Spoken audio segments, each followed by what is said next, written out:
Great. Welcome back to our second session this afternoon, ladies and gentlemen. Penultimate session. We've got one more after this.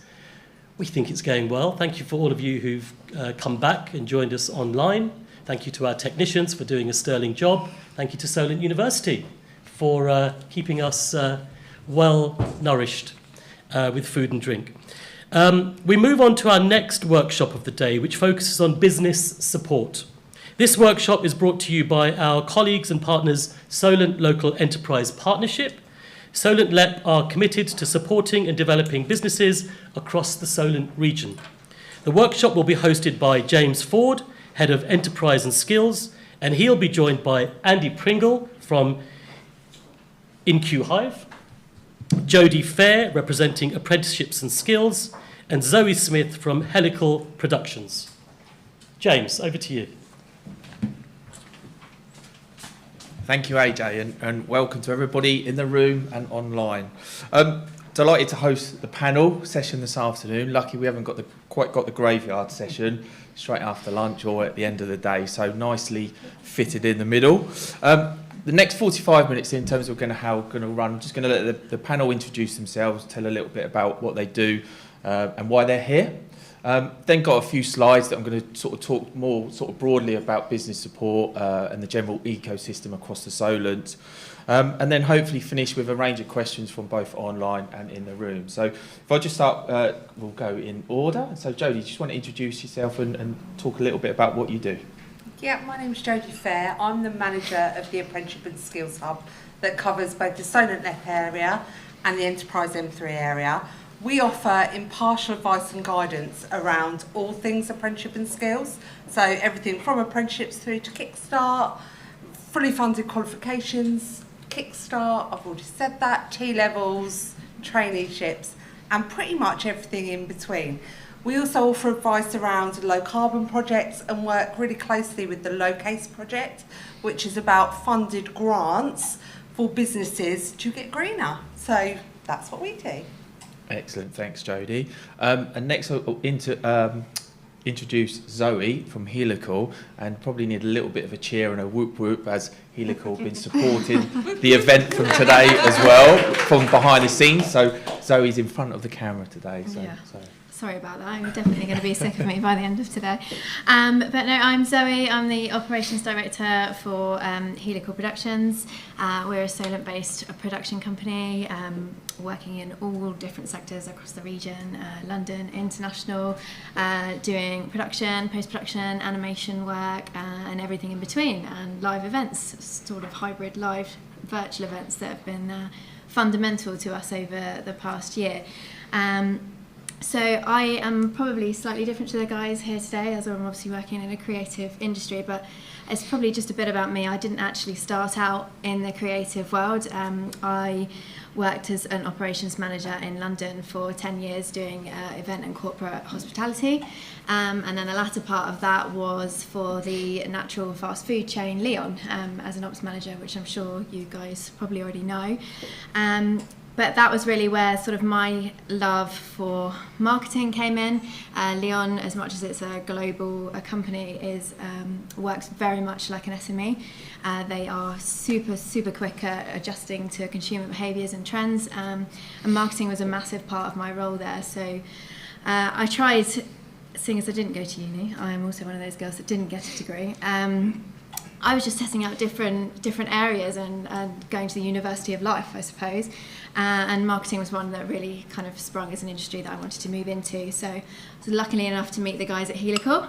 And yeah, I've been there 4 years now, working as their ops director and doing event management. And thanks for sitting in front of the camera for us today, Zoe. You are very welcome. I always think it's really important when we talk about business support. We get partners from both public and private sector, but I think it's really important to get a view and perspective from a business themselves around their sort of opportunities and challenges, which we'll delve into a little bit more later. And lastly, Andy from Incu Hive. Hello everyone. My name is Andy Pringle. I work with Incu Hive. We're a co-working and flexi-space organisation, but not one like you've ever met before in your life. About a year ago, I've been working in business support, helping startups primarily. That's my love. and maybe we'll get the opportunity to tell you a few wacky stories that I've encountered along the way a bit later on. But Incu Hive are the latest company that I've worked for. Previously, in the last sort of 20 years or so, I've worked for a lot of mainstream organisations, and I'd reached a crossroads, and I met the two guys that set up Incu Hive, and we put the kettle on, and by the time the kettle had boiled, that was my interview, my induction, everything in one go. And I ended up with the title Chief Startup Officer, which was just a joke at the time, but it's stuck ever since, and I do love it, and it does raise a smile. But the reason that it's different is that it's an incubator space with a heart. We just want to help business, and that's genuine. You know, we've got to make a profit like any other business, but what we want to do, and the way that we do make our profit, is by making sure other businesses succeed. And I just love that ethic. The fact that there's also a brewery on site might have affected my decision a little bit. So Andy Pringle, Incu Hive. Excellent. And great to have you all with us today. So if we could just flick on to the slides. We're just going to take you through a few slides. I'm going to talk around the slides a little bit, so they're just for reference. Any visual people in the room that want to read. Next slide, please. I've always wanted to say that. So the Growth Hub and the LEP, what's our role? Predominantly our role is a signposter and a connector. We're funded by government. I won't go into huge detail, but we're funded by government, and we can play a role in terms of being really impartial with what we do. So what I mean by that is that we're able to connect and signpost to a range of support that is both public and private sector, but because we have no skin in the game as such in terms of who we are referring to, we can be completely impartial with what we do. We've got no commercial alliance to any of them, so it allows us to talk quite openly and honestly with businesses or startups about how we and where we can connect them to. So we're very much that glue in the system that tries to bring together people either looking to start a business or people that have established businesses, and trying to connect them and put them in touch with the right type of support depending on what it is they want and what they need. We also offer a range of kind of advice. We're not business advisors, so we don't give actual business advice in that sense, but we give advice and support and guidance around what we think people should start looking at and what people should look to do. So when we signpost and connect, we might give a range of opportunities that we think the business or startup may need. That can include finance, that can include skills training, that could be various different types of sort of startup support. It could be coaching, mentoring. So there's a whole range of different support. Already I'm starting to talk and you think, wow, there's so much out there. So our role is then even more important about how we start to maybe help prioritise people in terms of what we think their needs may be, in terms of what they should start to look at. I've had examples in the past where I've had a conversation with someone for an hour, for example, and there's been 10 things that come out of that conversation in terms of what they might need and what they might want to do. But actually, how can we help support that business to start to prioritise where do they actually start and where do they go? Those that saw Anne-Marie's presentation a bit earlier this morning, she talked about the area and the range of assets in the area from both the major cities, the 3 universities. So as a region, it is quite a complex region in terms of what is out there. And sometimes that can be quite daunting for an individual, even an experienced business owner. It can be quite daunting to go, where do I start? You know, where do I go? So again, that our role in terms of just helping sort of pick out the right ideas and connect to the right people, and trying to make that journey from initially someone going, I need a little bit of help, and trying to get to that point of help in the quickest possible time. The LEP and the Growth Hub ourselves, we do have some more sort of intensive funded support packages, and I'm just going to kind of run through a few of these just to give you a bit of a flavour of the type of activity that we as the LEP and the Growth Hub run as well. Next slide, please. So just to touch on a few, we have some, we try to be sort of reactive to the sort of current economic conditions. As you'll all appreciate, over the last couple of years, it's been sort of 2 major shocks in terms of what we've looked to respond to. So we try to be quite reactive and responsive with the programs that we develop and deliver. So a couple of the sort of intensive programs where businesses can access 12 hours of intensive advice and support. We've got 3 programs that we've currently been delivering. The first one is a digital accelerator program, so supporting businesses of all shapes, all sizes, all sectors across the Solent with their digital capability. Now that's varied. What we've seen is some people not having any social media, for example, and looking at how we can support them to develop some form of social media presence, through to perhaps more established businesses that may be looking to implement a new CRM or some HR software, so something that's perhaps a little bit more advanced. But we've seen the whole range. I think COVID and working at home, that others have touched on a little bit today, has accelerated some of that, and businesses looking to to utilise the technology and online presence. I know the barber shop that I go to, don't judge my haircut please, but certainly I used to have to go in and pay cash, but even something as simple now that they're now taking and you can book online and you can pay with card or even your iPhone. So sometimes it's little things like that that we've been able to support businesses with.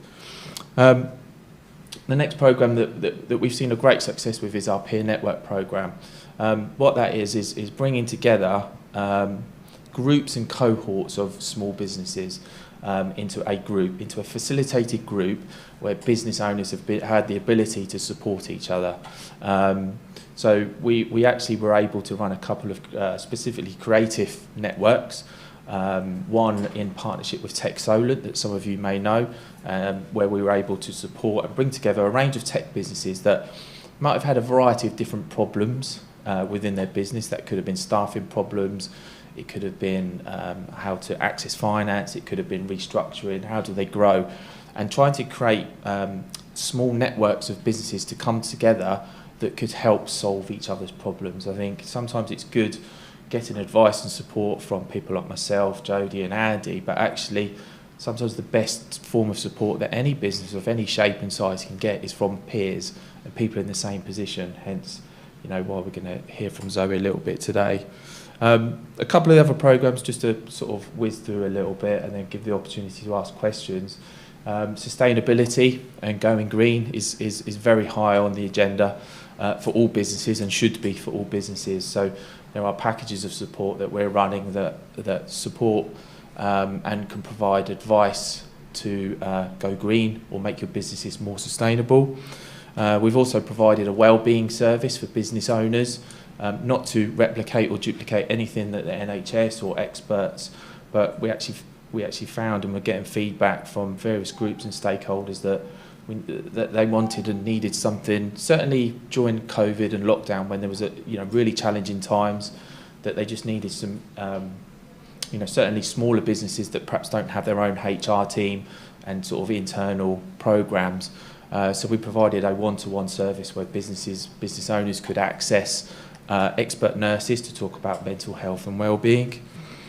And then finally, just to touch on some of the partnerships and some of the programs, we work on a range of around a range of sort of strategic partnerships. So we're not able to deliver all of this ourselves. One of the partnerships that we've enabled most recently is with Digital Boost, which is a national organisation that provide digital mentoring and support. It talks about the demand for digital skills, digital capability. Digital Boost is funded by government, and we've been able to sort of bring that and promote that into the local region. So again, businesses of all shapes and sizes are able to access free mentoring with digital experts. Them digital experts come from a range of businesses, and the benefit of it being a national programme, some of the businesses engaged in that are Google, Facebook, MasterCard, so some of the real sort of household brands. But then there are also a range of SMEs offering their time and support to kind of feedback and mentor back to other small businesses as well. Next slide, please. This is just a bit of an example as well in terms of something that we've sort of working in them strategic partnerships. We worked with Creative Network South that were based here in Southampton to develop a bit of an interactive map. Some of the groups and sessions earlier this morning talked about premises and space, and having to find them spaces. Where are they? How can they access? So what we've tried to do here is build a bit of an interactive map that looks all the different types of workspaces available, not just for creative businesses, but brings together all the maker spaces, all the accelerators, incubators, that just makes it, again, trying to make a step and create a step that makes it easier for people to engage with and find the type of space that they need. Next slide, please. And just a bit of an example, talked about it's a very busy, the Solent is a very busy landscape, and a lot of public and private sector offers. These are just a few names that some of you might recognise that offered various different types of support and programmes across the Solent. Some of them programmes will include access to finance. You can see the startup loans, Virgin Startup for example, that can help new businesses and startups access finance, which could be loan, it could be grant funding.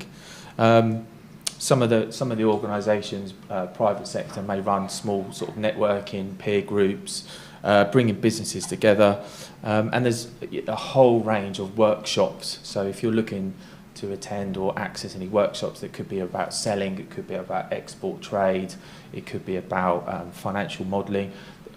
Collectively across the Solent, there are a whole range of workshops delivered by a range of partners, including the universities as well. So I think what I would say, and I'll reiterate this message, is the key thing for any person looking to start a business or that runs a business, looking to grow a business, is come and talk to us. I think the big thing that we struggle with is to get a message out to people, is come and have a conversation. Whether we can help you straight away, maybe not, but without having that conversation, you don't know. So that's enough of me talking for now. So I just want to kind of open the floor up really and get a few views in terms of business support across the region. So I'm going to start with a couple of questions just to get the ball rolling. Zoe, just perhaps wanted to start with you if you don't mind. Yeah. Just wanted to sort of know what are the types of challenges that you face as a small creative business, and how have you overcome some of them challenges? Yeah, I think they're largely going to be quite the same as most other small businesses out there, but I definitely think recruitment is one. We've been lucky enough to start working with you guys and the uni on looking to bring interns in this year to the business, which is really exciting for us. It's kind of the first year that we've been in a stable enough position to be able to give back and actually start nurturing kind of this next generation of creativity in the region, which is great. So we're working in conjunction with the uni for that. I think one thing that we discussed this morning, and I think it's been highlighted in some of the other panel conversation as well, is actually educating senior management teams on how digital content and events like this are so important to be able to connect with customers and consumers. And really over the last 2 years it has been the only way that businesses have been able to do that. So I do think the pandemic has helped us a little bit in that, because we're now not having to do the hard sell that really, guys, you need to be kind of showing you as a business, your personality and everything about it, and not just through publishing, which I think was the original route. And a lot more people are coming and thinking about how they get into social, like James was talking about earlier, what social platforms are out there and how we use those.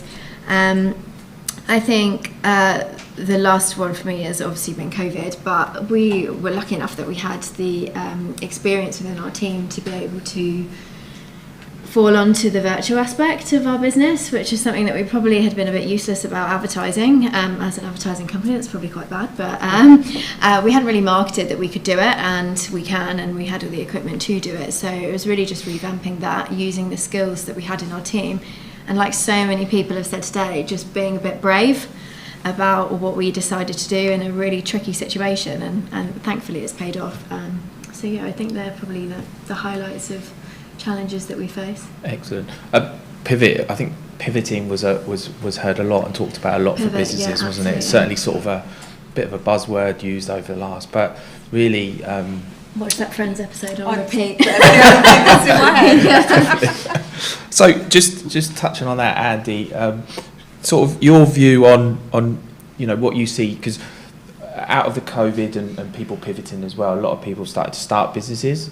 What are some of the sort of common pitfalls that you see from people starting businesses, and what would you say is some of the key things that someone starting a business should start to think about? Okay, really good question. Setting up a creative business is no different to setting up any type of business, and there are core pitfalls that apply across the board, and the previous panel mentioned a few of them, and I'll just echo the fact that you've got to approach it like a business. You know, absolutely do something. If you're passionate about it, if you love it, if you're really good at it, that's a really good starting point for starting a business, sort of converting it maybe from a hobby or a passion and interest into something that's actually going to support you and pay your bills. There is quite a big transition that needs to take place, both mentally and in reality, is because you've got to look at things like, you know, how much am I going to charge? Is the amount of time that I'm going to put into this going to generate enough money to cover our bills? Does anyone want what I've got? I might be brilliant and love doing it, but does that mean anybody's going to buy it or want it, or want enough that's going to make it? So that applies to every business, but creatives particularly. I mean, I love working with creative businesses, you know, because there's always this buzz that goes with it, you know, because you just know that they love doing it.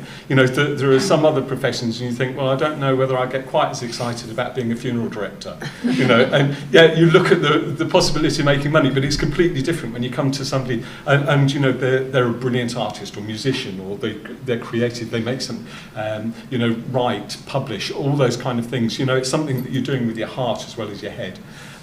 So you've got to make sure that that is retained, but somehow you convert it into something that's practical and is actually going to make some money. So we spend a lot of time just saying, okay, well, who's going to buy this? How much they're going to pay? You know, how do you know that that's the case? And it's boring. You know, when you're talking about stuff, you know, you say to a creative, well, have you written a business plan? Yeah, I mean, there might be a writer, but they still want to write a business plan because it's, you know, it's the serious, it's the dry stuff about business. But it really is the difference between succeeding and failing. You know, if it, you might be able to make yourself really popular on social media. You get millions of followers on all the different channels, but that doesn't necessarily mean you're going to make money out of it. So it's really interesting conversation to have. So that's the first pitfall, is that don't confuse the fact that you're really good at something that it is a business, because it doesn't always pan out. The second pitfall that we see with creative people, and this is more towards the, you know, the real creatives, is that love of doing it sometimes is quashed by the fact that it's a business. It's different painting a painting because you want to do it and you do it in the time that you like, compared with somebody saying, I need that painting by such and such a time and I'm going to pay you X pounds for it. You know, it changes the whole dynamic. And when you're doing it because you have to rather than because you want to, that's just something that if you're creative, you've got to be aware of before you go into it. And then the third thing is that, and this applies across the board to business. Sorry, am I talking too much? No, carry on going, Andy. Good stuff. I love startup businesses. I've run startup businesses myself. I still run businesses myself. But for the last 20 years, I've been on a bit of a crusade because you've probably all heard about how many new businesses fail in the early stages. And it's true, they do. Lots and lots of businesses fail. The reason I'm on a campaign is because they don't have to. You know, there's a lot of businesses that shouldn't have failed. There's a lot that shouldn't have started in the first place, and if they've just taken some advice, that doesn't mean they're not suited to running a business. It's just that that particular business was never ever going to work. So to have a conversation with who knows the difference between the two, completely free of charge in most cases. James has just, you know, gave me a great big long list of people who are prepared to give advice, and we fall in that category. We want to catch people before they start, rather than pick them up when they found out the pitfalls that we're supposed to be talking about. So take advice is what I'd say. And I've been there and done it as well. I'll admit and put my hand up. I started a business and I was one of those that failed or ended quite, not swiftly. I think we were operating for about 8 or 9 months in the end, but circumstances changed and I had to close the business. So I've got, you know, first-hand experience of that as well. But Jody, just wanted to get a view from you quickly, and then we'll kind of open it up to online and to the audience. But what can you know, people starting a creative business or, you know, established creative businesses, what's available to them around sort of skills, development, training, etc.? It was really interesting to hear recruitment being a major issue, and I think certainly in the last 2 years there's almost become sort of a perfect storm of recruitment. I think we've seen that it is definitely someone looking for a job, it's their market, you know, and it's probably never been that way before, certainly in the last sort of 5 to 10 years. And so as we move forward, it's about what a skills programme can bring to you is a real diversity around that recruitment. You know, who are you looking to get in? What do they look like? There's never been a better time to bring people that perhaps traditionally you wouldn't look at, traditionally that you wouldn't have engaged with, through a vast array of skills programmes. There are so many, and I can really honestly sit here now and say, I totally get why some people don't engage with it, because it can seem really confusing, it can seem really scary. You can sort of go, is this right for me, is that right for me?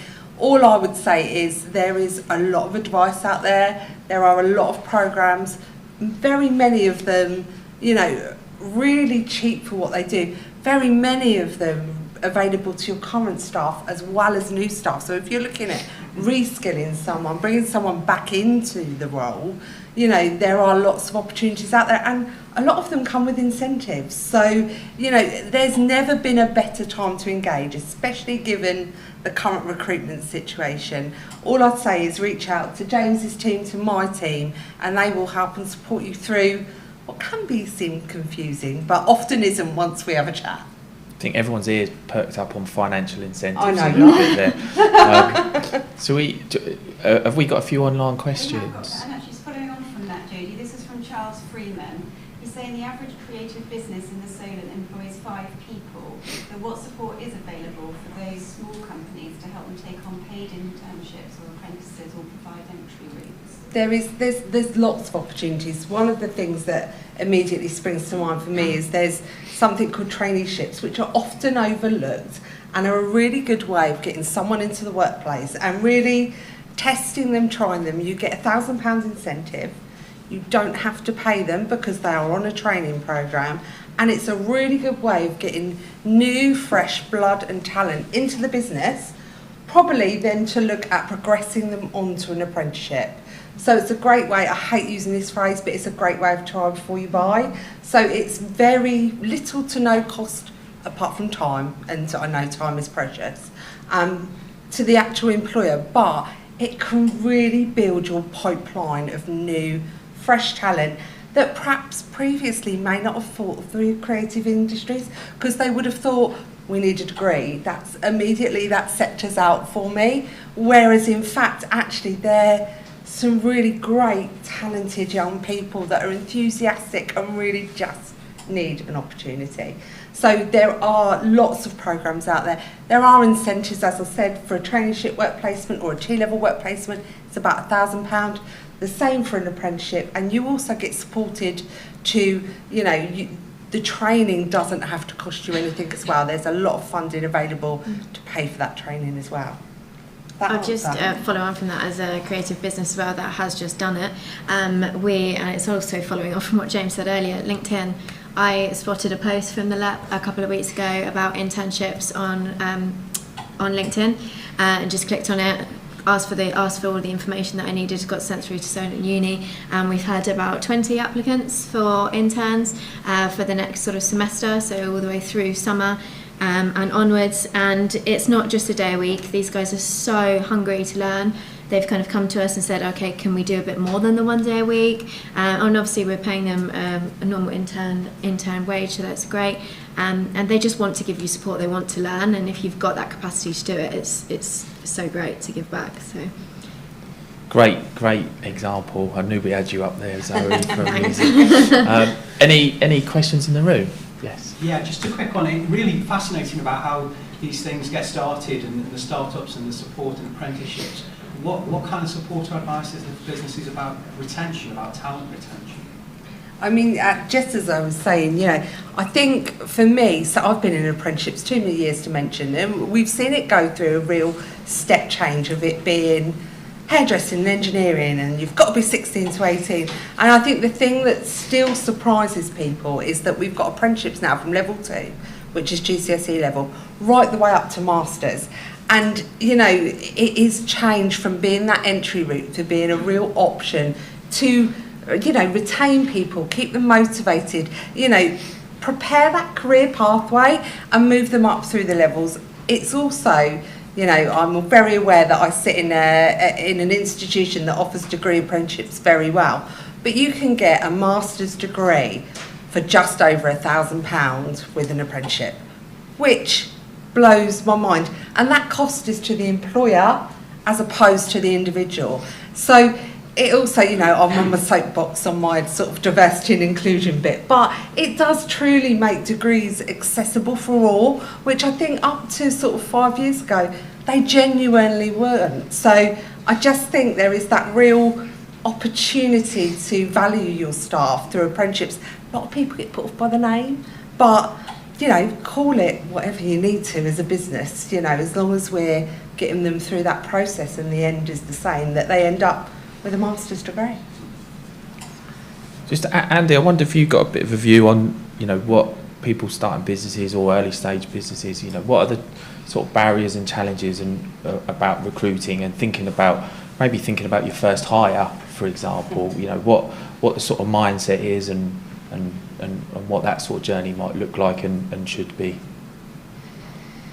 It's an interesting one, is because entrepreneurs often set up because they love what they're doing and think they can do it better than anybody else. So it's quite a shift to actually then have to take on staff. Some businesses have to start with staff. You know, it would be very hard to run, you know, a physical premises without the help of other people. But there are other businesses that develop it, get an idea going and start the money coming in, and then making that decision as to whether you should take somebody on and spread the, you know, maybe make more money, but, you know, the money that's coming at the moment, then you're going to have to think about paying them before you got paid yourself, you know. So it really is a financial decision, but also a strategic decision where you've got to look very carefully at, you know, what the future of the business is going to look like and how much assurance you've got that there is money coming in not just now, but maybe next month, next year, that justifies you taking on somebody else. But, you know, certainly that is a significant point in the business when you get beyond that, just you're the sole owner of the business taking somebody on, as you've probably experienced. And it's quite exciting, but, you know, nervy as well. Yeah. Any more questions? Yeah, go for it. James, can we have some examples of funded grants to go greener? Are these available to community interest companies? That's from Hannah Ray. Do you want to talk about Locase? Shall I? Yeah, go for it. Something that is relatively new to the area is a programme called Locase, lowering carbon across the southeast, hence why it's shortened to Locase, who wants to say that mouthful. So that is essentially for businesses to reduce their carbon footprint. So that can be anything from installing LED lighting, getting new equipment that has a lower carbon footprint, second-hand electric vehicles, etc., etc., etc. The grant is for up to 40% of the cost and up to £10,000. Any business can apply, including community interest companies. There is also, if you are already a green business, that funding can also look at business development. So if you wanted a new machine, if you needed a website developed, if you needed anything that was around business development that was going to grow your business, if it's a green business, that can also be included under that. I would say if you just literally Google Locase, there is an eligibility form that takes literally 7 minutes to complete. Once that's done, then there'll be an advisor that will come into contact with you, speak to you about what sort of ideas are out there, take you through the whole process. What I would also say to people listening online is that one of the services that the Growth Hub offer is around sort of funding and finance searches as well. So we have a variety of platforms that we have access to that enables us to do specific searches based on what the business does, what they offer, where they're located, etc.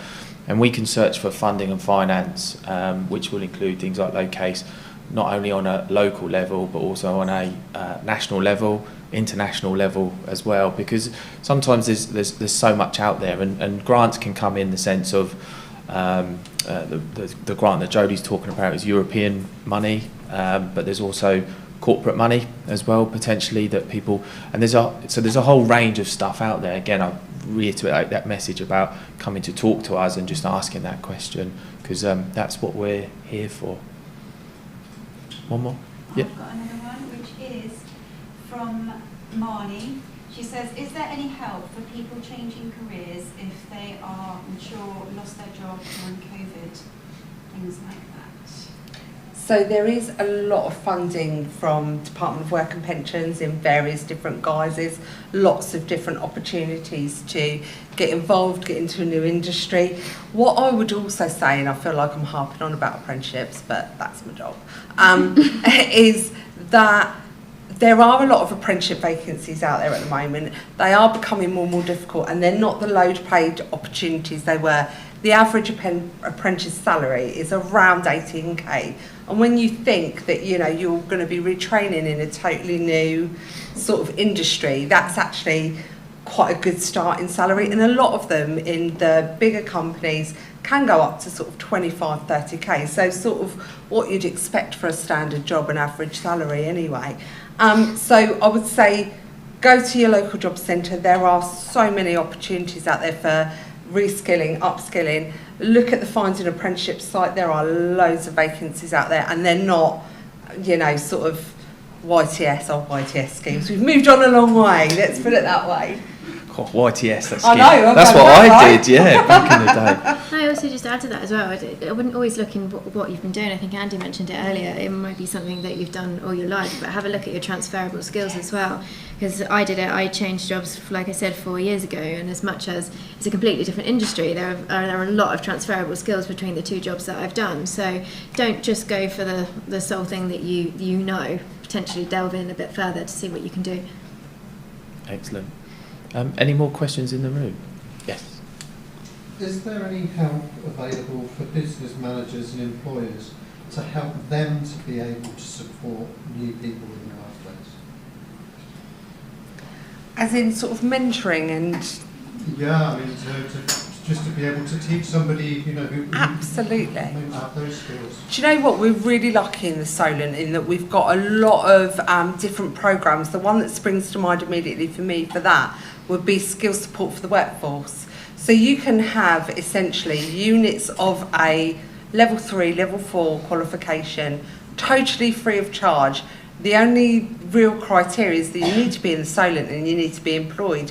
But one of the great things that you can do through that is sort of mentoring and coaching. And you can do, it's up to 14 credits, which then gets into education terminology, which no one's interested in. But it's a really good chunk of learning and a really good step on, you know, especially if, like me, you've been out of that learning sort of mindset for a little while. It's some really good dip in the toe, specific skill sets that's perfect for employed people to do exactly that. But you can do lots of different things. It could be in management, it could be something very specific like payroll, for example, but all of those things totally free of charge and really accessible.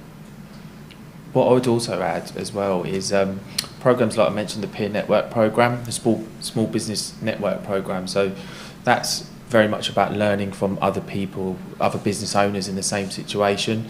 So sometimes it's you know, good and great, but they'll just sort of perhaps provide a different option. You know, people like to learn in different ways, and you know, something like peer networks or even Help to Grow, which I know Solent University are one of the delivery partners, where business owners are coming together, and there are elements where they are trying to help and support each other through sort of that peer group and learning from their peers. So I think there's other ways to sometimes think about it as well as the sort of formal training, is the sort of more business networks, and even perhaps some sort of like membership based network meetings as well, where you can meet other businesses and talk about the challenges that you're having or what you're looking to solve as well, and perhaps just speaking to them about perhaps how they've done it and learning that way as well. Any more questions from the room? No? I've probably got one more, last question, probably Zoe, for you. A couple of people talked about money and building a business and money. What's your key driver? What makes you get out of bed? every day? Yeah, money's been a difficult one, especially over the last year. And for an SME, cash flow, as I think everyone knows, is a difficult one. But yeah, getting us out of bed has just been the pivot. What can we do? What can we do to get through? I think at the beginning of COVID, it was like, what can we do to educate? What can we do to get through the next year to 18 months? And how can we make that work? But we, I think, have got the balance right. And I think one of the reasons why we started Helical was there are a lot of big players out there that potentially when the technology wasn't quite as good as it is now, marketing was very expensive, and there are a lot of agencies that charged a huge amount of money for potentially not great quality work. And I think what we've really tried to do is educate ourselves into, okay, what technology is out there now? How's that been developed? How can we make amazing marketing assets for all these businesses out there at a bit more of a reduced cost? And how can we be really creative about doing that and giving them exactly what they need and the education that they need to explain that, okay, marketing is a great way to get your business out there, to connect with your audiences, and it doesn't have to be ridiculously expensive. It was a massive stigma around marketing agencies for a very, very long time, and I think that has hopefully, with the rise of social media and everything else, changed now. So I think it really is just having that passion to educate the world that marketing is where you need to be, and digital content is where everyone is moving to now. So just kind of jump on board and come and talk to us, and we'll help. It's not a scary prospect anymore to market. Excellent. We've certainly benefited from investment in our platforms and raising the awareness in terms of what we do. I know Sophie at the back of the room has set up our Instagram page this week, so please like and follow. That's a bit of a plug. So I think we're coming towards the end of the session, so thanks for all the questions online and in the room. Thanks to my expert panel. And it's for hand over back to Ajay.